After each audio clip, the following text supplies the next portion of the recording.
All right, welcome to another episode of Let There Be Talk. It is Martin Luther King Day. What is that? January 15th.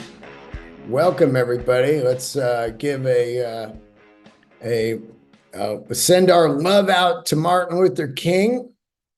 And I hope you guys are all doing good. I hope you had a great weekend.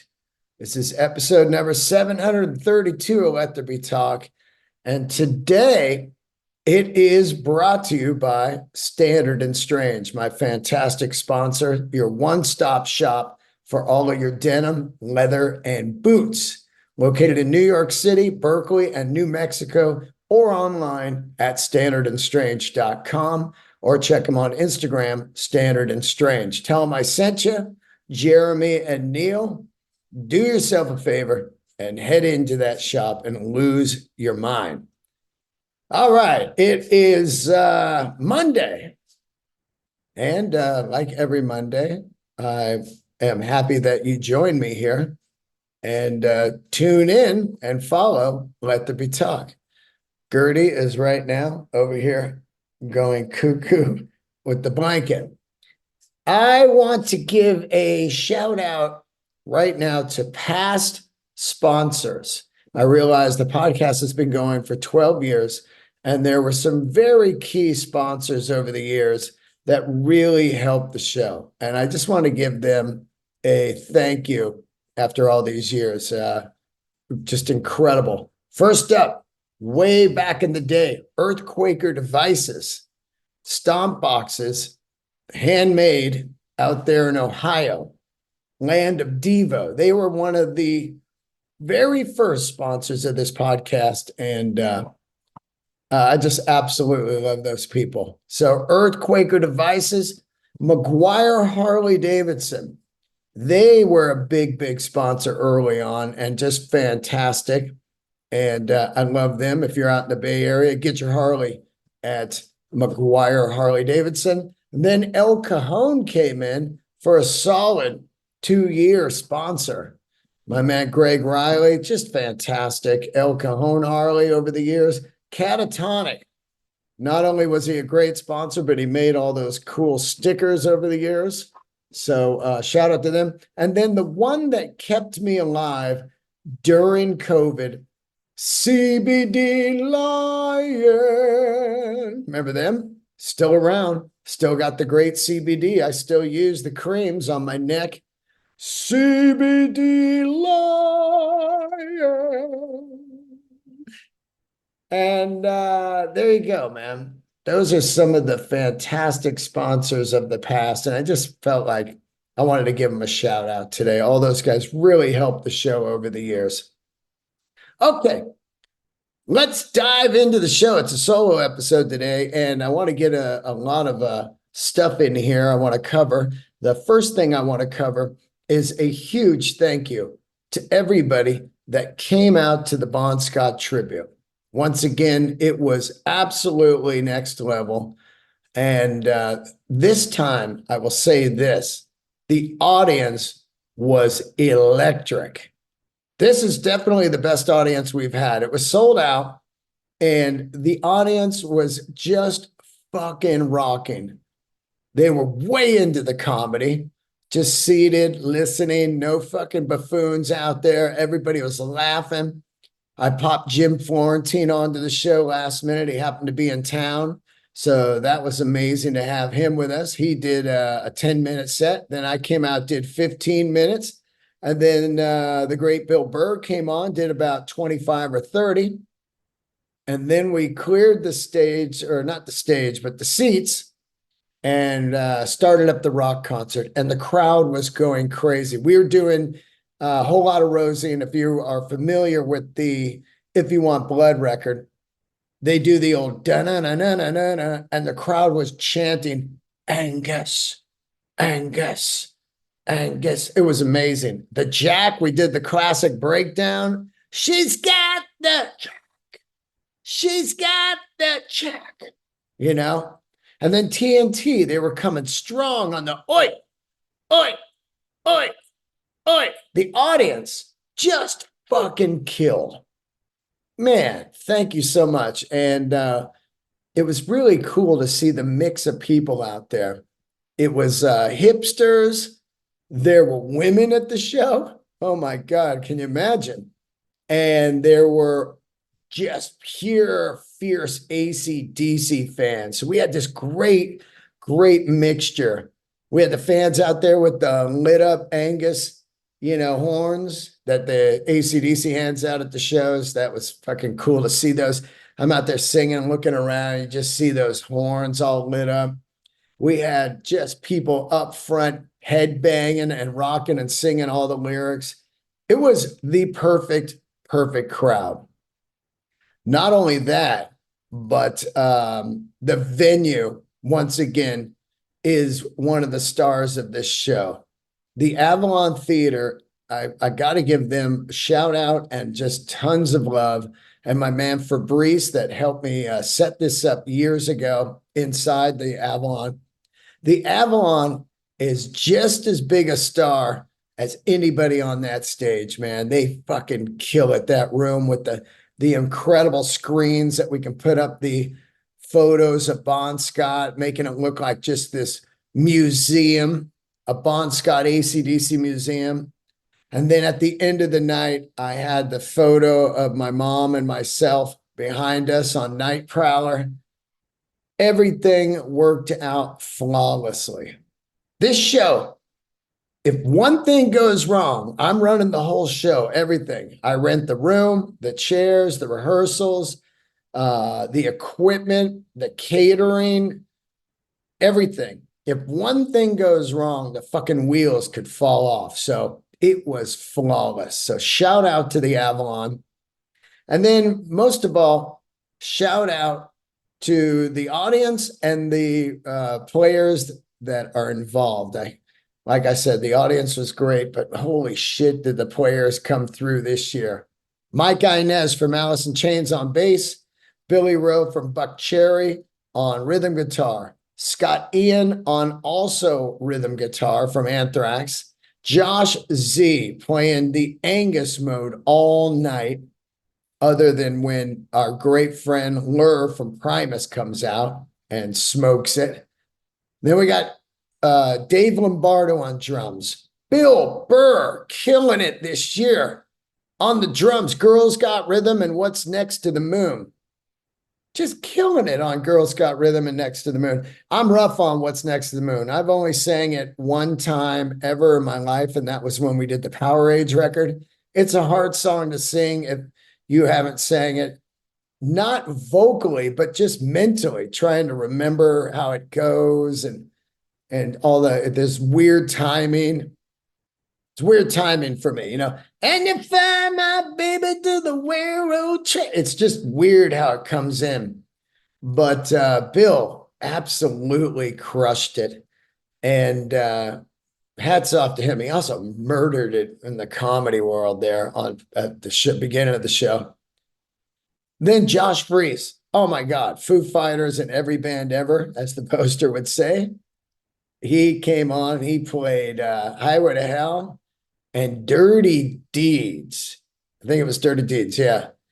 And then Juliette Lewis. A lot of people, I'm going to give a rundown of what happened. Juliette Lewis couldn't make it because there was a huge storm the night before in the East Coast, and she was out doing one of those Comic Cons somewhere and basically got stuck in an airport in New Orleans for 12 hours. So here comes our as 49ers would say, our Purdy into the game. Pearl, who's Scott Ian's wife and daughter of the great Meatloaf, she comes in and covers the spot of Juliette Lewis and sings Dirty Deeds and absolutely fucking crushes it. And check out her band that she does with Scott, Motor Sister. And thank you, Pearl. Wow. Just come out there and just rock it. Looking dynamite, sounding dynamite, and just delivering it. Everybody was fired up for her. And then, so yeah, Josh Freese, Dave Lombardo, Burr, and then the incredible Steve Gorman, formerly of the Black Crowes, the Bagmen Band now and Trigger Hippie, and also killing it in the morning radio world out there in Minneapolis, which, by the way, I will be at Acme Comedy Club in Minneapolis in March. Please get your tickets ahead of time. I am trying to pack these shows at Acme because it's an honor to play this room. First time in my 14 years of comedy, I'm getting to headline it. So Steve Gorman, and then am I missing anybody? Fuck, I can't stand. Oh, I want to tell you what happened. So one guy, he Instagram, Dad, no Jay Buchanan or Scott Holiday from Rival Sons. Rip off. First of all, when you book this show, or when I book it, I always say lineup subject to change because shit happens. Like Juliet couldn't make it. Excuse me. Let me get a little water here. And then Scott Holiday, the morning of the show, his family had the flu all week and he was trying to dodge it, sleeping in the garage and stuff. And then sure enough, he ended up getting the flu the morning of the show and couldn't come do it. Totally bummer because he had played it before and killed. And then Jay Buchanan booked himself, but also was booked to do the music festival out in Cabo San Lucas. And didn't realize that he had to fly out the same day as the show. He thought he was flying out the following day. So that's what happened with them. But everybody picks up the pieces and you just keep going. And I tell you what, it couldn't have gone smoother. Unbelievable. I also want to give a shout out to some of the people, the photographers that handled this. Ronnie Lyon, Steve Rose, and Troy Conrad. These guys took some insane photos that you've seen all over the internet in the last week. And they are just as, big a part of the show as anybody because they capture just unreal photos of this night that are magic. And they all have a different style when it comes to photography. So it's really cool to see each style. A lot of times you do a show, they got one photographer, you see it, you got one look, and yeah, they're fucking great. But to have three different styles, Troy Conrad being the black and white master, and then Steve Rose, just been shooting every rock show in the last 10 years. And then Ronnie Lyon, who's been on the podcast, so is Steve Rose, so is Troy Conrad. But Ronnie Lyon shoots all those big badass surf competitions down there in Orange County, and he kills it. He's used to action photos. So thank you to them.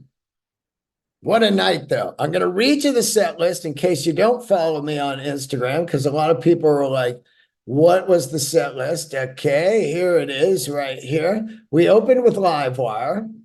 Then we went TNT, Riff Raff, Bad Boy Boogie, Rosie, Walk All Over You, What's Next to the Moon, Dirty Deeds, Highway to Hell, The Jack. Oh, Dave Lombardo played the Jack.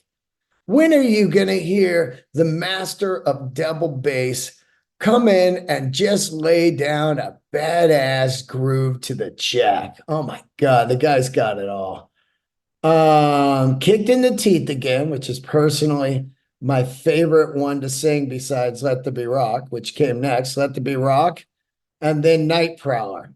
I love closing with Night Prowler because you got that fucking kabonk of Let There Be Rock, full force. And of course, most bands would just leave with that, thank you, good night, after Let There Be Rock. But you come back out and you just lay down Night Prowler and get everybody into that mood of like, we're winding down the night with one of the most fucking heavy AC/DC jams of all time, Night Prowler. I really cannot stress enough how great it was to see all kinds of friends out there that came out for this, that flew out from all around the world, actually. My buddy Tommy, Patreon Tommy, flew out from Ireland for the gig. Richard, my buddy from Patreon also, he flew out from Ohio, I think he lives, or somewhere out there, Kansas City. My man Britt, one of my oldest friends, Britt on the boat, played in his band for a little bit. He came out with a group. He brought like 8 people. We had Del James there, who's famously wrote songs with Testament and worked with Axl Rose and Guns N' Roses now for the last fucking 30 years or something. And speaking of Guns N' Roses, we had Frank, the GNR drummer there.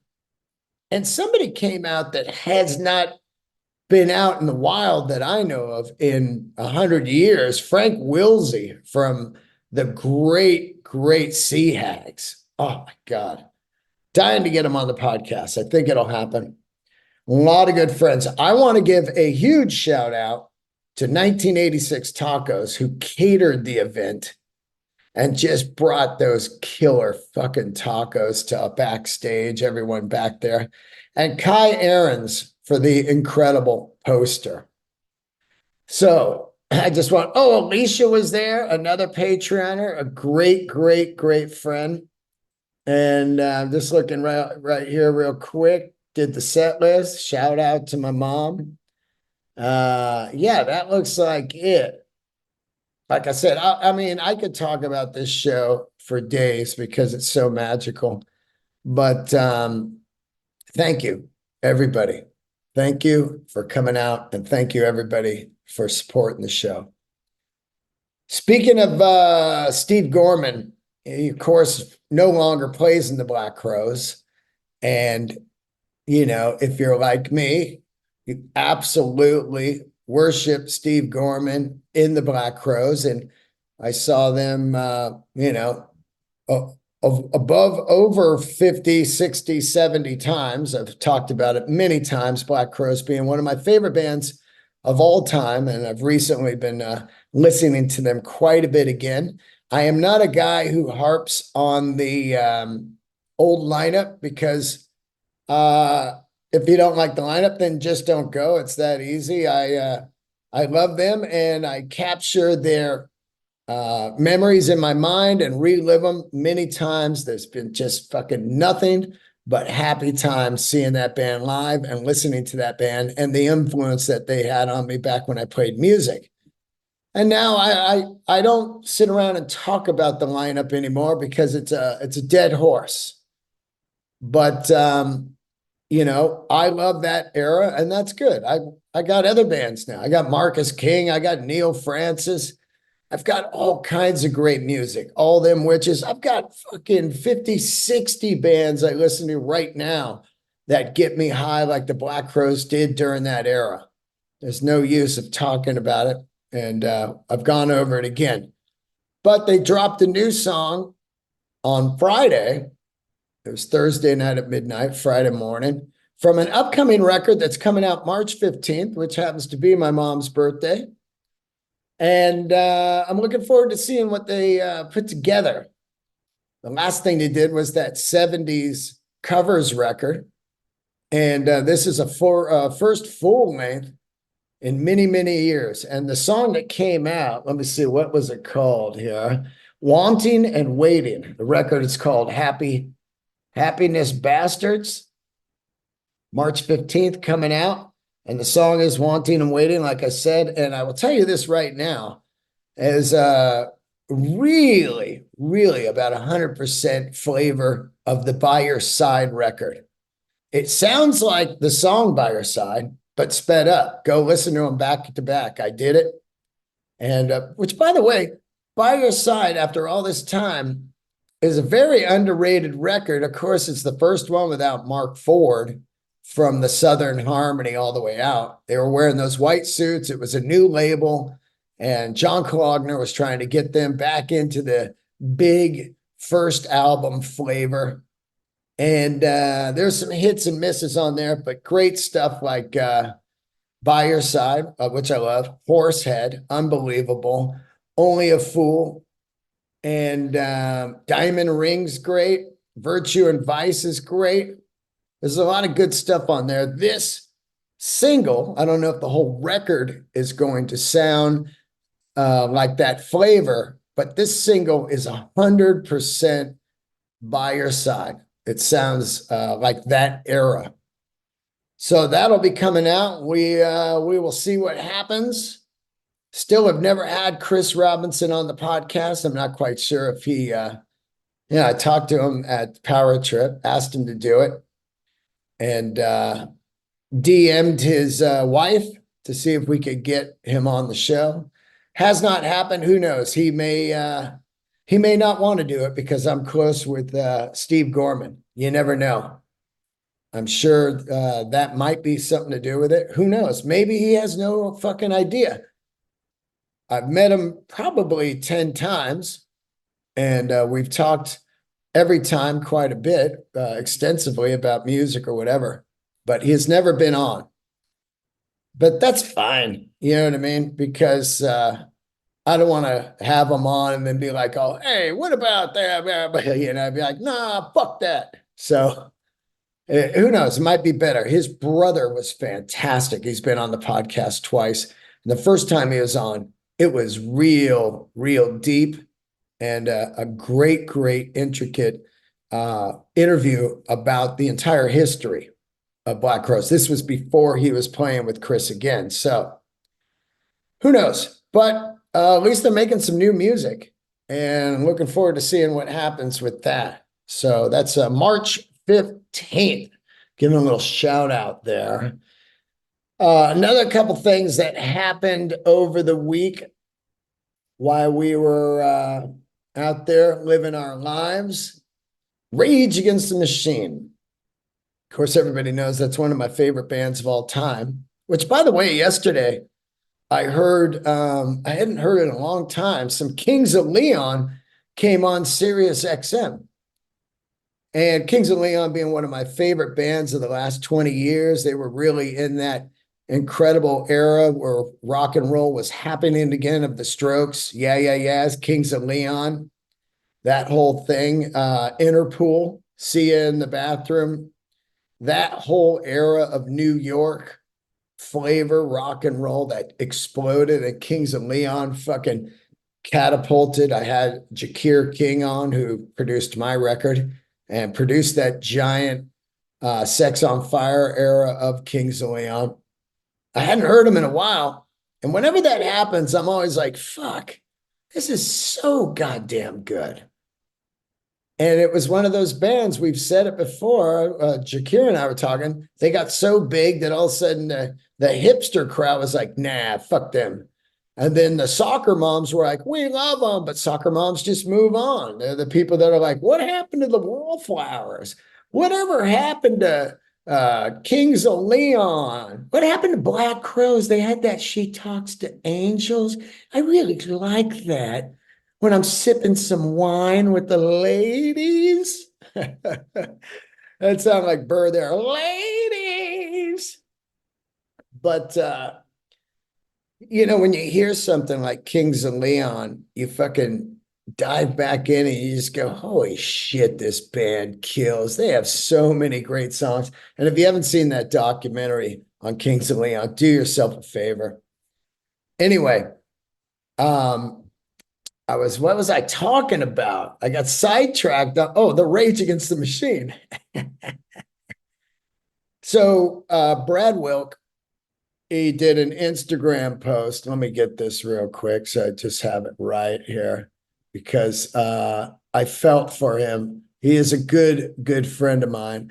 And we have a lot of personal conversations, private conversations that I never talk about, because I don't talk about stuff on my podcast that I talk to people about on the phone, because there's a very, very big line there in the sand that if they call me and go, hey, man, if you want to talk about this on the podcast, I have them on. I let them talk about it.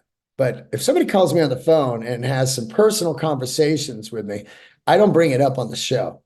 So a lot of the Rage stuff over the last couple of years, I've known about. And I don't need to talk about it. It's not my place to talk about it. Somebody reached out to me on Twitter and when Brad made the announcement. They said, what do you think about this, Dean? You got any insight on it? And I was like, nah, I'm not giving you any insight. But here it is. Here's what Brad posted. I know a lot of people are waiting for us to announce new tour dates for all the canceled Rage Against the Machine shows. I don't want to string people or myself along any further. So while there may have been some communication that this may be happening in the future, I want to let you know that Rage Against the Machine, Tim, Zach, Tom, and myself will no longer be touring or playing live again. I'm sorry for those of you who have been waiting for this to happen. I really wish it was. I will tell you this right now, and I've said this many times about Rage Against the Machine. Rage Against the Machine, you live by the danger, you die by the danger. And that's how it is, man. Look at bands all the way back. Sex Pistols, dangerous, crazy, gone. The Clash, dangerous, authentic, radical, gone. Anytime you have it happened to GNR for a long time. They were basically just Axl and nobody else because people are like, I can't handle Axl. Yeah, well, you can handle these people when they're in the band and they're authentic and radical, but it will combust. And that's why they're so fucking good. And that's why I always say, fuck you to anybody out there that's like, oh man, they're fucking $200 tickets and they're fucking phonies and they're raging with the machine and just all of that bullshit. Some guy fucking came on my Twitter, just a fucking moron, has no idea the backstory. And it's like, look, they're not playing because fucking they're a radical group. And when they get together, it fucking starts to combust on each other. That's a hard animal to wrangle. It's like playing in a band with four fucking bulls, those wild bulls, the running of the bulls, when you see that coming down and people get fucking hit, they're trying to cross or run with the bulls and they get mowed over, or they get a fucking horn into their side, stabs them. That's what it's like to play with four radical dudes in your band, or even if you have one radical dude. You're going to have the fucking running of the bulls. You get them on a tour bus and they all want to run. And that's just the fucking truth. And that's why they're not playing. Because it's crazy, it's radical, it's authentic, and it probably is not supposed to be around more than a couple years. We're lucky that we got what we got from Rage Against the Machine. We are lucky that we got fucking Evil Empire.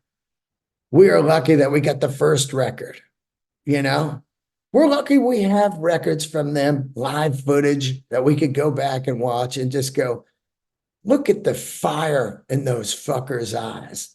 I don't think they've ever punched in live on stage. It is impossible. And I also know after singing that Bon Scott show at 57, going to be 58 here, February 3rd. I don't know how old Zach is. I think he's 52. That for Zach to fire up that fucking fire and go out and perform like he performs. Look at, he fucking fucked up his leg like the second show of the tour and was still fire sitting on a road case. Man. So, I always focus on the positive. Look what we got. Bon Scott, real deal, gone. Fucking gone. Real deal people, man. You can't wrangle their emotions. They're not fake. When you hear those lyrics or those performances, they're not fake. The fake shit, you can spot it. You can smell it a mile away. I smell it a mile away. I smell fake people all the time. So I have a hard time faking it around fake people. And it's probably held me back over the years. I can smell bullshit a mile away. I see someone, I'm like, this guy's jive, you know? And like I said, I don't really have it in me to go, oh, cool, man. Yeah, a shake and fake. I just don't have that. And that's probably why I'm at where I'm at. But I feel fucking good about myself. And I feel like I'm gaining my way to the 1,000 true fans.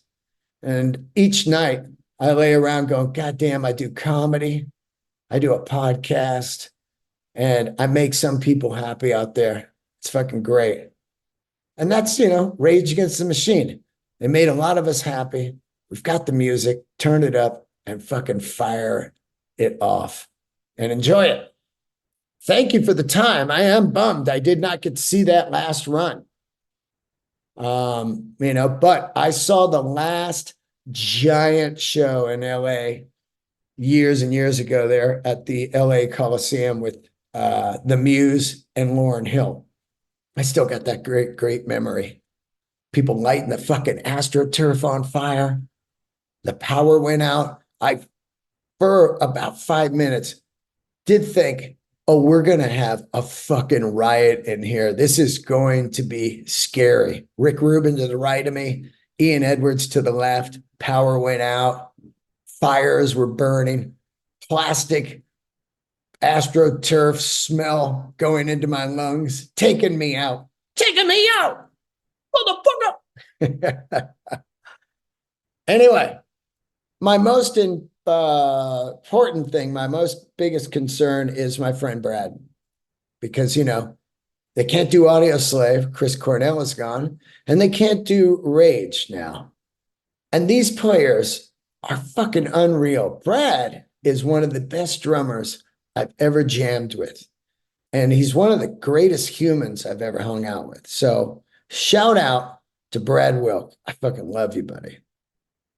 All right. Next up, I was surfing the Instagram, as I do for about 23 hours and 6 minutes a day. And a video came up. And man, do I fucking love music and comedy, just surfing around, laughing at fucking old Sanford and Son clips. And then a music clip comes up of like, Rainbow Rising Dio era, or a Scorpions Uli Roth era. And then a fucking sick ass leather jacket will come up. Anyway, there I am fucking flicking and sticking. And this video comes up of this white dude.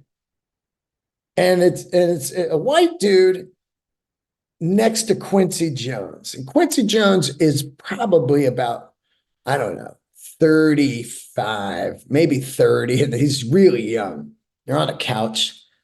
And it says, Rod Temperton, demos of Off the Wall and Rock With You.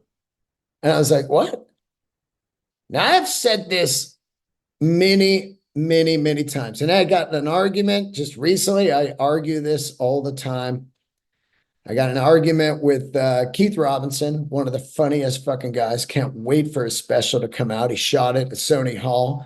Marcus Price directed it. Should be out soon on Netflix. Keith is one of my mentors. Definitely taught me a lot about New York comedy and the New York comedy scene and the New York comedy history. And we argued there at the comics table over Prince versus Michael Jackson. This has been an argument that people have had for many years. And I always say Prince, mostly because to me, Prince writes, records, and produces really everything he ever did. He plays every instrument. He writes every lyric. He writes every fucking note of that song. He sings it all. He tours like he toured like mad.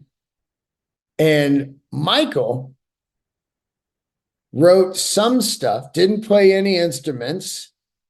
Not quite sure how he wrote it. They showed how he wrote stuff like Billie Jean, where he would just be like, da, da, da, da, da, da, da.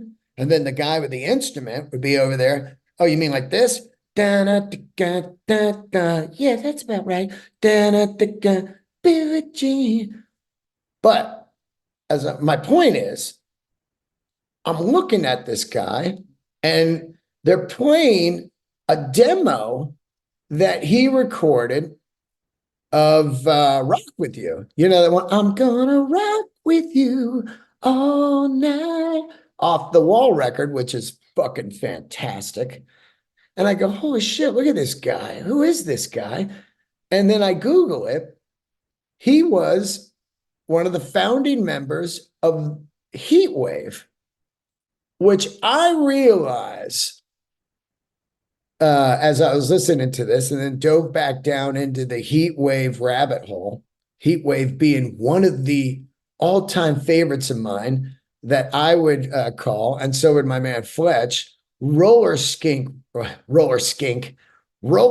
rock. Meaning, when I was in about the 6th, 7th, and 8th grade, hanging at the roller rink, Heatwave would come on, and it would fucking be on. And Heatwave is definitely one of the most underrated R&B groups of all time. Disco R&B. They're right up there with Earth, Wind, and Fire to me. And when you really think about it, nobody knows who's in Heatwave, which is wild. And nobody really talks about Heatwave. So I want to recommend to you right now to go listen to 3 Heatwave records. So he was the keyboard player in Heatwave and the songwriter. And there were 2 brothers that were singers, which was Johnny and Keith. And these guys are unbelievable. Johnny Wilder, Keith Wilder. Their rhythm guitar player, the first record, got fucking stabbed to death, I think in Chicago or something. But they put these records together. And they were fucking masterpieces of disco and R&B. Just the hits alone, which is Boogie Nights, the way that comes in. Boogie Nights, it's all right, you did come to party. Just 2 brothers up front singing the shit out of these songs. The rest of the guys are playing the instruments. Real guitar, bass, keyboards, drums. Real singing, unfucking real, right up there with Earth, Wind, and Fire to me. 100%. They had the song Groove Line that blows my mind every time I hear it. Always and Forever. But they had all these deeper tracks that were semi-hits that really killed. So I want you to go listen to their records and lose your fucking mind, all right? So Too Hot to Handle, 1976. That's got Boogie Nights on it, but it's got a bunch of other great songs, including Always and Forever. 78, Central Heating. Great record with Groove Line and a bunch of stuff. Then the Hot Property, which came out, I think, at 79, and it had a tune on there that really reminded me of the skating rink. Eyeballing. We're going eyeballing. We're going eyeballing. I mean, this shit is fucking unreal. But after 79, the guy starts writing tunes like crazy. He writes on the Off the Wall record 3 fucking songs. And then Quincy Jones asks him to come in and write again on fucking Thriller. He writes Thriller. Him alone. Thriller. And I'm telling you, man, this guy is the Michael Jackson secret weapon. They called him the Invisible Man because he wanted no fucking fame. I'm sure he realized what fame does to you. Look at Michael Jackson, you know what I mean? Paparazzi and all of that shit in the 70s where they pop out of a bush while you're at fucking Studio 54 snorting a line of coke. They're like, look at you. And then you're down on the fucking mirror doing a blast. It's insane. The Invisible Man. He's from the UK originally, lived out there with his wife, died way too fucking early, 66 years old, died of cancer. I am telling you, man, this guy, he wrote hits for all kinds of fucking people. They say he has second most hits from Lennon McCartney in the UK. Check this out. He wrote George Benson's Give Me the Night. All right, give me the night. This guy could write perfect R&B disco tunes that are played every fucking day right now on the 70s channel, on Sirius XM, and all over the FM dial. This guy wrote so many hits. It is crazy that he wrote Thriller, and I never even knew that. Unbelievable. Rod Temperton. I don't even know if he's in the fucking Rock and Roll Hall of Fame, but he needs to be in there, man. The band came out in 1975, Heatwave. Just unreal. And Johnny, the singer, and his brother Keith, these guys are fucking soldiers of disco, man. Just go and YouTube. There's live footage of them all over YouTube. Watch them play Groove Line. Watch them play Boogie Nights. It is so fucking cool, man, to watch these guys. The guitar playing is killer. It's like, oh my God. Anyway, I just wanted to bring that up because Heatwave, I don't feel like enough people talk about this group. And like I said, man, listen to the whole records all the way through. I was just looking at this right here. Let me get this here. It is crazy how fucking good these guys are. I was firing it off all weekend, you know, after doing an onslaught of AC/DC. Check out this song, man, on Central Heating. Let's see. Hold on. Let me get this. Sorry, guys. Actually, sorry. Listen to this song, which is, by the way, awful album cover. Going up there with the awful album cover top awards. Hot Property, their 1979 record. Just an awful album cover. It is up there with the Mother Hips. What was that Mother Hips record? I hated the cover on it. Fuck, I forget. God damn, my brain ain't working right now. Anyway, listen to the song on Hot Property. Go out and check out All Talked Out. So fucking good. They got a track just straight up called Disco. I love it.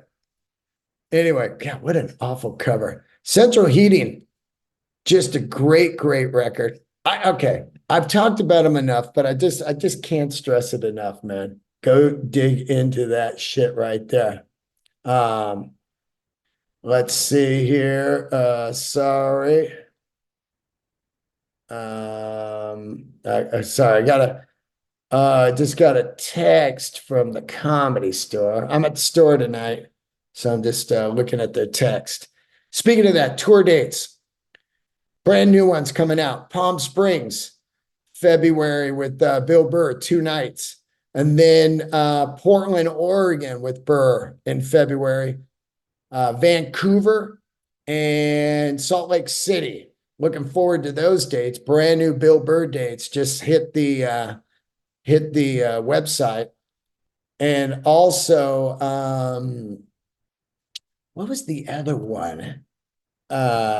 Sorry, I'm fucking Denver. I'm doing Denver with Burr. So there's some great tour dates coming up. And like I said, I can't stress enough. Come see me at Colorado at Fort Collins at the Comedy Fort. And go see me at Acme at the blah blah blah at the in Minneapolis. I'm fucking sidetracked here. Okay, new Patreoners: Lee Martin, Tim Porter, Ryfax. I want to shout out Ryfax. Came to the fucking Bon Scott Tribune. Ryfax has been such a great fucking supporter. A solid Del raiser. Could be top 5 right there. Lee Martin, thank you for joining the Patreon. And once again, Frank Barnacki, thanks for that great donation. And Corey Hansen. All right. I think that is about it. I love all you guys. And I don't want to say anything right now because every time I do, it doesn't happen. But in the next 4 weeks, if everything goes right, there is some fucking guests coming on the show that are going to knock you out. Okay. And one of them has never been on the fucking show before. So I just want to give you guys a heads up on that. And I want to thank you. Have a great Martin Luther King Day. And fuck Arizona for not recognizing the Martin Luther King Day for years. I think they are now, but man, they didn't used to. And that was just fucking, I don't know. I don't know, man. I don't know what's wrong with people.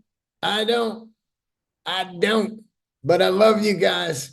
Spread the love, spread the word of the podcast. Leave a review on iTunes, please. And subscribe to the YouTube channel. I love you guys. See ya. Candles are lit.